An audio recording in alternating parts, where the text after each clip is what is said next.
अस्सलाम वालेकुम guys, my YouTube family, मेरे बहन भाई सारे कैसे हो। अल्लाह ताला आपको खुश रखे, शादबाद रखे। तो गाइस मैं पहुंच चुकी हूँ अपने किचन में। जैसे कि आपको पता है कि मैं रोज़ किचन में व्लॉग बनाती हूँ और आपको दिखाती हूँ। तो आज मेरी तरफ से आपको नावी सहरी मुबारक हो। आज नवा रोज़ा शुरू है, अल्लाह खैर करे। पहला अशरे का एक दिन रह गया, एक रोज़ा रह गया है। कल पहले अशरे का आखिरी रोज़ा होएगा। तो अल्लाह ताला आपको सबको रोज़ा रखने की तौफीक दे। अल्लाह पाक जिन्होंने रोज़े रखे उनके रोज़े अपनी बारगाह में कबूल मंजूर फरमाना। अल्लाह पाक जिन्होंने नहीं रखे उनको रोज़ा रखने का शौक़ अता फरमाना, आमीन। तो गाइस आज मैं आपको एक वाक़या सुनाती हूँ, किसी को माफ़ करने का क्या अंजाम होता है। ये वाक़या सच्चा वाक़या है। यह हमारे रसूल पाक सल्लल्लाहु अलैहि वसल्लम जिधर से गुज़रते थे उधर एक काफ़र माई रहती थी। तो वो काफ़र माई जो थी वो रोज़ जब हमारे रसूल पाक सल्लल्लाहु अलैहि वसल्लम गुज़रते थे तो अपनी छत पे बैठ के उन पे कूड़ा गिराती होती थी। तो रसूल पाक सल्लल्लाहु अलैहि वसल्लम सदके जमा मैं उनके सब्र पे कि उनका इतना सब्र था कि वो उनको कुछ नहीं कहते थे और आराम से उधर से गुज़र जाते थे। तो एक दिन ऐसा हुआ कि उधर से गुज़र रहे थे तो उधर से ना उस माई ने कूड़ा नहीं गिराया। तो वो अपने साथियों से फरमाने लगे कि जो माई हमारे रोज़ इधर कूड़ा गिराती थी आज कूड़ा क्यों नहीं गिराया। तो उन्होंने फरमाया कि वो बहुत ज़्यादा बीमार है इसलिए वो अपनी छत पे नहीं आई। तो रसूल सल्लल्लाहु अलैहि वसल्लम ने फरमाया कि चलो आप मुझे उनके घर लेके चलो। तो उन्होंने फरमाया कि ऐ रसूल सल्लल्लाहु अलैहि वसल्लम वो रोज़ आप पे कूड़ा गिराती थी तो आप उनके घर जा रहे हो।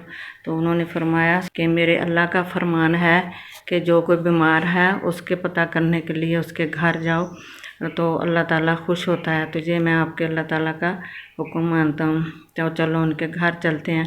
जब उनके घर गए तो देखा तो वो माई काफ़र माई जो थी वो बहुत ज़्यादा बीमार थी। रसूल पाक सल्लल्लाहु अलैहि वसल्लम ने जैसे उनके घर गए तो उनसे पूछा क्या हाल है। तो उन्होंने बताया कि मैं बहुत ज़्यादा बीमार हूँ और बहुत तंग हूँ। तो रसूल पाक सल्लल्लाहु अलैहि वसल्लम ने अपने हाथ उठाए और अल्लाह पाक से उनके लिए दुआ मांगी। तो जब अल्लाह पाक ने दुआ मांगी तो वो अपनी करनी पे खुद ही शर्मिंदा हो गई और उन्होंने रसूल पाक सल्लल्लाहु अलैहि वसल्लम का कलमा पढ़ लिया और वो मुसलमान हो गई।